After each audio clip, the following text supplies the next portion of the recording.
ಉಡಾಯಿಸೋ ಖಾರ ಬಣ್ಣ ರುಚಿಯನ್ನು ನೀಡುತ್ತದೆ. ಮೆಣಸಿನ ಪುಡಿ ಚಿಂದಿ ಉಡಾಯಿಸೋ ಖಾರ ಬಣ್ಣ ರುಚಿ. ಇನ್ನು ಪತ್ನಿಗೆ ಕಿರುಕುಳ ಆರೋಪ, ಎಎಸ್ಟಿ ಡಿವೈಎಸ್ಪಿ ವಿರುದ್ಧ ಎಫ್ಐಆರ್. ಎಎಸ್ಟಿ ಡಿವೈಎಸ್ಪಿ ವಿರುದ್ಧ ಎಫ್ಐಆರ್. ಡಿವೈಎಸ್ಪಿ ಶಂಕರಪ್ಪ ವಿರುದ್ಧ ಈಶಾನ್ಯ ಮಹಿಳಾ ಠಾಣೆಯಲ್ಲಿ ಎಫ್ಐಆರ್. ಪತ್ನಿಗೆ ಕಿರುಕುಳ ಆರೋಪ, ಐಎಸ್ಡಿ ಡಿವೈಎಸ್ಪಿ ವಿರುದ್ಧ ಎಫ್ಐಆರ್ ದಾಖಲಾಗಿದೆ. ಮಹಿಳೆ ಜೊತೆ ಅಕ್ರಮ ಸಂಬಂಧ, ವರದಕ್ಷಿಣೆಗಾಗಿ ಕಿರುಕುಳ, ಹಾಗೆ ಹಲ್ಲೆ, ಮಾನಸಿಕ ಕಿರುಕುಳ ನೀಡಿದ್ದಾರೆ ಅಂತ ಪತ್ನಿ ದೂರು ಕೊಟ್ಟಿದ್ದಾರೆ. ನ್ಯಾಯ ಕೊಡಿಸಬೇಕೆಂದು ಡಿಜಿ ಮತ್ತು ಐಜಿಪಿಗೂ ಕೂಡ ಡಿವೈಎಸ್ಪಿ ಪತ್ನಿ ದೂರು ಕೊಟ್ಟಿರೋದು. ಡಿವೈಎಸ್ಪಿ ಶಂಕರಪ್ಪ ಮಹಿಳೆ ವಿರುದ್ಧ ಎಫ್ಐಆರ್ ದಾಖಲಾಗಿದೆ. ಇಬ್ಬರ ವಿರುದ್ಧ ಎಫ್ಐಆರ್ ದಾಖಲಿಸಿ ಪೊಲೀಸರಿಂದ ತನಿಖೆ. ಪತ್ನಿಗೆ ಕಿರುಕುಳ ಆರೋಪ, ಐಎಸ್ಡಿ ಡಿವೈಎಸ್ಪಿ ವಿರುದ್ಧ ಎಫ್ಐಆರ್ ದಾಖಲಾಗಿದೆ. ಅದರ ಡೀಟೇಲ್ ಅನ್ನು ಕೂಡ ನಾವು ನೋಡ್ತಾ ಇದ್ದೀವಿ. ಡಿವೈಎಸ್ಪಿ ಶಂಕರಪ್ಪ ವಿರುದ್ಧ ಈಶಾನ್ಯ ಮಹಿಳಾ ಠಾಣೆಯಲ್ಲಿ ಎಫ್ಐಆರ್ ದಾಖಲಾಗಿದೆ.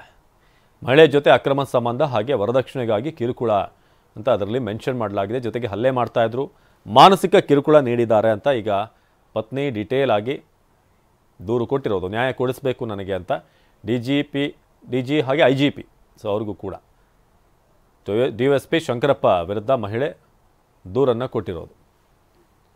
ಎಫ್ಐಆರ್ ಪ್ರತಿಯನ್ನು ಕೂಡ ನೀವು ನೋಡ್ತಾ ಇದ್ದರೆ, ಇಬ್ಬರ ವಿರುದ್ಧ, ಮಹಿಳೆ ಮತ್ತು ಶಂಕರಪ್ಪ ವಿರುದ್ಧ. ಡಿವೈಎಸ್ಪಿ ಶಂಕರಪ್ಪ ವಿರುದ್ಧ ಈಶಾನ್ಯ ಮಹಿಳಾ ಠಾಣೆಯಲ್ಲಿ ಎಫ್ಐಆರ್ ದಾಖಲಾಗಿದೆ. ಮಹಿಳೆಯ ಜೊತೆ ಅಕ್ರಮ ಸಂಬಂಧ ಮತ್ತು ವರದಕ್ಷಿಣೆಗಾಗಿ ಕಿರುಕುಳ ಅಂತ ಇಲ್ಲಿ ಕೊಟ್ಟಿರುವಂಥ ಕಂಪ್ಲೇಂಟ್. ಇನ್ನು ಹಲ್ಲೆ ಕೂಡ ನಡೆಸ್ತಾ ಇದ್ರು, ನನಗೆ ಮೆಂಟಲಿ ಟಾರ್ಚರ್ ಕೊಡ್ತಾಯಿದ್ರು ಮತ್ತು ಈಗ ಪತ್ನಿ ದೂರನ್ನು ಕೊಟ್ಟಿರೋದು. ಡಿಜಿ ಮತ್ತು ಐಜಿಪಿಗೂ ಕೂಡ ಡಿವೈಎಸ್ಪಿ ಅವರ ಪತ್ನಿ ಕಂಪ್ಲೇಂಟ್ ಕೊಟ್ಟಿದ್ದಾರೆ. ವಿಕಾಸ್ ಈ ಬಗ್ಗೆ ಹೆಚ್ಚಿನ ಮಾಹಿತಿಯನ್ನು ಕೊಡ್ತಾರೆ. ವಿಕಾಸ್, ಈಗ ಡಿವೈಎಸ್ಪಿ ಶಂಕರಪ್ಪ ವಿರುದ್ಧ ಇರುವಂಥ ಆರೋಪ ಏನು, ಜೊತೆಗೆ ಎಷ್ಟು ವರ್ಷಗಳಾಯ್ತು ಇವರು ಮದುವೆ ಆಗಿ, ಈ ಹೊಸ ವಿಚಾರ ಏನು ಅಂತ, ಅಕ್ರಮ ಸಂಬಂಧ, ವರದಕ್ಷಿಣೆ ಕಿರುಕುಳ?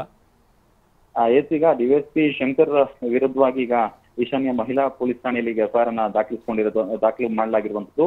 ಅಂದ್ರೆ ಸುಮಾರು ವರ್ಷಗಳ ಹಿಂದೆ ಶಂಕರಪ್ಪ ಅವ್ರನ್ನ ಮದುವೆ ಆಗಿ ಅವರಿಗೆ ಮಕ್ಕಳು ಕೂಡ ಇರುವಂತದ್ದು. ಆದ್ರೆ ಇತ್ತೀಚಿನ ದಿನಗಳಲ್ಲಿ ಬೇರೊಂದು ಹೆಣ್ಣಿನ ಜೊತೆಯಲ್ಲಿ ಮದುವೆ ಆಗಿದ್ದಾರೆ ಅಂತ ಹೇಳಿ ಮೊದಲ ಪತ್ನಿ ಈಗ ಆರೋಪವನ್ನ ಮಾಡ್ತಿರುವಂತದ್ದು. ಮತ್ತು ಒಂದು ಮಹಿಳೆಯ ಫೋಟೋವನ್ನು ಕೂಡ ಆಕೆ ಪೊಲೀಸರಿಗೆ ಕೊಟ್ಟಿರುವಂತದ್ದು. ನನಗೆ ಯಾವುದೇ ರೀತಿಯಂತ ಡಿವೋರ್ಸ್ ಅನ್ನ ಕೊಡದೇನೆ ಆ ಒಂದು ಮಹಿಳೆಯನ್ನ ಅಕ್ರಮವಾಗಿ ಅವರು ಮದುವೆ ಆಗಿದ್ದಾರೆ ಮತ್ತು ಆಕೆಯ ವಿಚಾರವಾಗಿ ನನಗೆ ಮಾನಸಿಕವಾಗಿ ಕಿರುಕುಳ ಮತ್ತು ವರದಕ್ಷಿಣೆ ಹಣಕ್ಕಾಗಿ ದಿನಾಲು ನನ್ನ ಪೀಡಿಸ್ತಾ ಇದ್ದಾರೆ ಮತ್ತು ಆ ಹೆಣ್ಣಿಗಾಗಿ, ಆ ಮಹಿಳೆಗಾಗಿನೇ ನನ್ನನ್ನ ದೂರ ಇಟ್ಟಿದ್ದಾರೆ ಅಂತಕ್ಕಂಥ ಮಾತುಗಳನ್ನ ಮತ್ತು ಆರೋಪಗಳನ್ನ ಮಾಡಿಬಿಟ್ಟು ಈಗ ಈಶಾನ್ಯ ಪೊಲೀಸ್ ಠಾಣೆಯಲ್ಲಿ, ಮಹಿಳಾ ಪೊಲೀಸ್ ಠಾಣೆಯಲ್ಲಿ ಎಫ್ಐಆರ್ ಅನ್ನ ದಾಖಲಿಸಿಕೊಳ್ಳಲಾಗಿರುವಂತದ್ದು. ಅವಿನಾಶ್, ಧನ್ಯವಾದ ಮಾಹಿತಿಗಾಗಿ ವಿಕಾಸ್.